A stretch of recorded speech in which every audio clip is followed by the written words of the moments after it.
Okay, welcome to Brainstorming Basics. I'm Shelby from the Cal State Fullerton Writing Center, and I will be your tour guide for how to think about thinking about your paper, which is a terrible title, and I challenge you to create a better one for your own paper.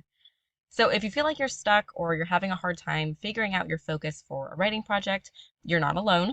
Writer's block comes to all writers at all skill levels. So today we're going to go through some basic, tried and tested ideas for how to go about brainstorming in a productive way, both for research papers and more creative prompts. So first we will go through 4 techniques for generating ideas and addressing your prompt, then some quick tips and tricks to keep in mind as you go. We'll touch on some final questions you can ask yourself as you craft an outline for your writing, and then we'll finish with a quick, fun pop quiz to help check your knowledge. So before we start on techniques, one important thing to always remember starting out is look at the prompt. I made a handy little checklist here to make sure you're on track with this first step. Okay, it's kind of a joke, but this really is important. Your professor wants you to learn something specific from this assignment and for you to address specific things in your writing. What are those things?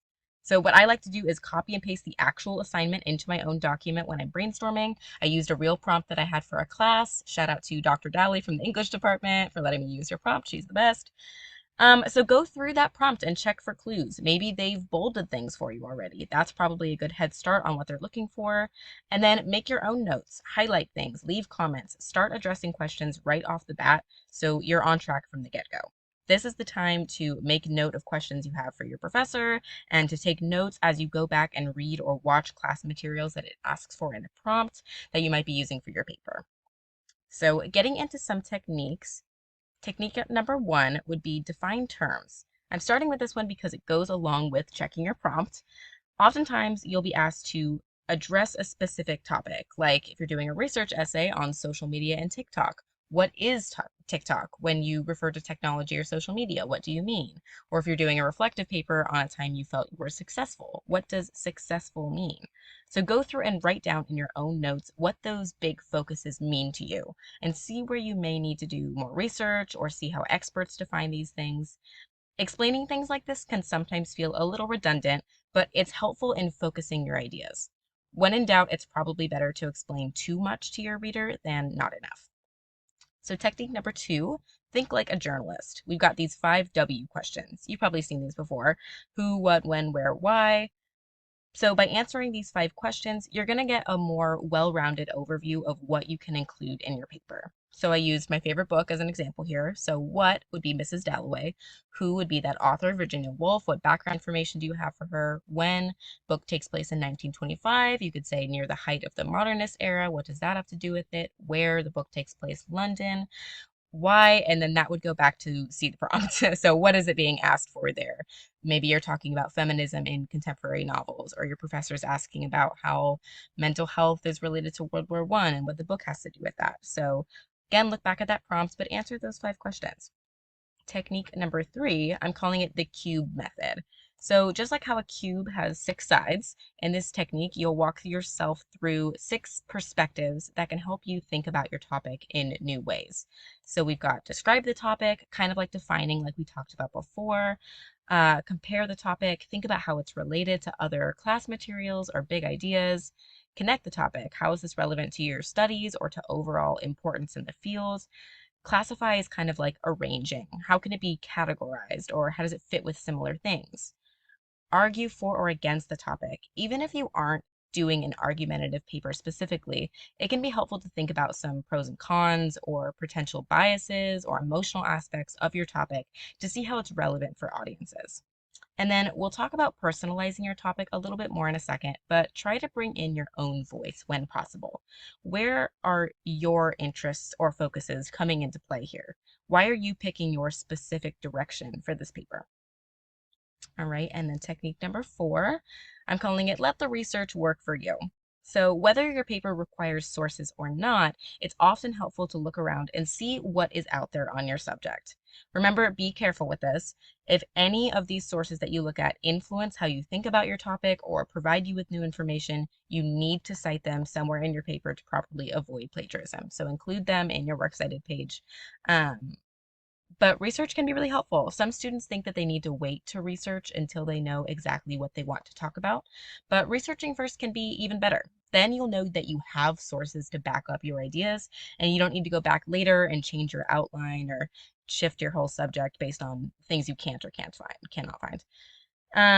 So you can sometimes do this for more personal or creative essays, look back to save notes that you have or photos, and then don't tough it out alone. You can talk to your peers about what you're thinking about for creative things or just in general. Who's in your class? What are they thinking about? What are they looking at? Your professors are a great resource. And of course, come to the Writing Center. We can help with research or with just talking through your ideas at any stage. I included here some information for our research center as well. There are neighbors in the in the library first floor. So I'll include that phone number just so you have it. That's 657-278-3284. They are a great resource. So check that out, chat online, make an appointment, any of those things.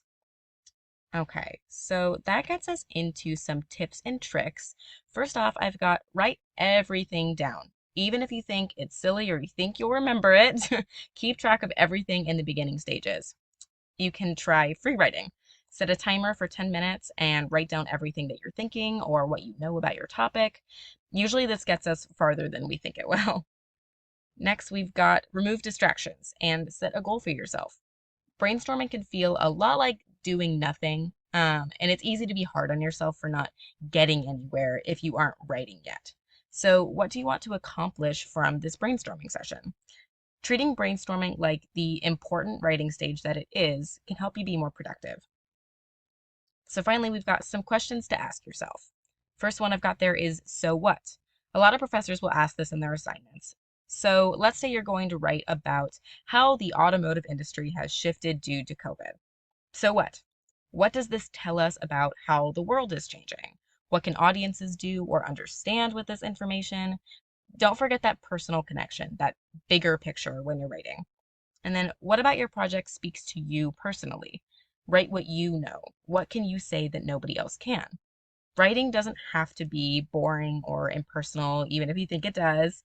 If you have freedom to choose your direction for a prompt, why not pick something that you have at least a little bit of connection to? Okay, so now that we've gone over some strategies, let's do a little pop quiz to test what you know. So true or false?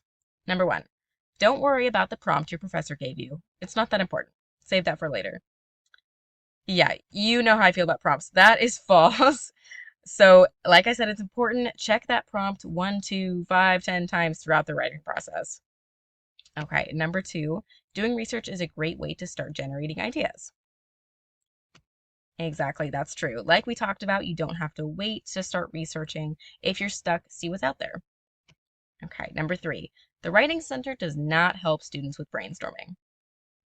No, good. That's false. We help students at any stage of the writing process. Come and see us. We love to talk through ideas and help you understand assignments, all that good stuff. Okay, number four, talking with a professor or peers can help at any stage. I feel like Dora. Yes, that's true. Your friends are a great resource, and nobody knows what your professor wants more than your professor. So ask who you know. All right, last one, number five. Brainstorming isn't really working on a paper. It's more like procrastinating. Yeah, hopefully you got that right. That's false. Brainstorming is an important part of the writing process, and it's something everybody has to do at the beginning stages of an essay. And as we've seen, there's lots of ways that you can make this an active task with a ton of results at the end. Okay, so now you are ready to go forth and brainstorm. Again, come see us at the Writing Center if you're feeling stuck, or for more information, you can check out our Getting Started with Your Essay playlist on YouTube. So break a leg on your papers and happy brainstorming!